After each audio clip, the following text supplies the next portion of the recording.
حضور اقدس صلی اللہ علیہ وسلم فرمایا تم میں سے کوئی آدمی ہمیشہ نفل روزہ رکھے اور ہمیشہ رات کی عبادت اور قیام میں رہے، اس سے بھی بہتر میں تمہیں بتاؤں۔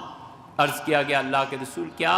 آپ نے فرمایا تم میں سے جو شخص بیوہ عورتوں کا خیال رکھتا ہے وہ اس سے بھی زیادہ نیکی کا کام کرتا ہے۔ کتنی عورتیں ہیں، تنہائی ہے، اکیلا پن ہے، اور ان ساری نفلی عبادتوں سے کہیں زیادہ بھرپور عبادت جو کرنا ہے وہ اپنے باپ کے ساتھ بیٹھنا ہے، اپنی ماں کے ساتھ بیٹھنا ہے۔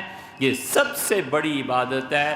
عام طور پہ ہمارے ہاں معاشرے میں عمروں کے تفاوت کی وجہ سے خواتین جلدی بیوہ ہو جاتی ہیں۔ والد کے بعد 10 سال زندہ رہتی ہیں، والد کے بعد 20 سال زندہ رہتی ہیں، اب ماں تنہا ہو جاتی ہے۔ اپنے وقت کو بجائے کہیں بھی صرف کرنے کے ماں کے پاس بیٹھنا، خاموشی سے بیٹھنا۔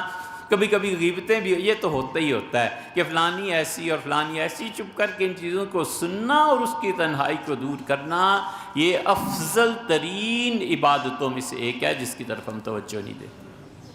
وہ کہاں جائے؟ نہیں ہے مزاج، بیوی سے مزاج آپ کی اس کا نہیں ملتا، نہ سے بیٹیاں اپنے گھروں کو چلی گئیں، وہ تنہا رہ جاتی ہے اور وہ تنہائی اسے پاگل بنا دیتی ہے۔ اور اگر اس کا اللہ سے تعلق نہ ہو تو پھر ٹی وی ہے یا جو کچھ بھی ہے وہ سب ایک چیزیں، ہم میں سے ہر آدمی جانتا ہے کہ ماں اور باپ کی تنہائی وہ کتنی شدید ہوتی ہے۔ اس تنہائی کو دور کرنا، والد کے ساتھ رہنا، مختلف جگہوں پر جانا، یہ وہ عبادتیں ہیں جو بسا اوقات فرض ہو جاتی ہیں۔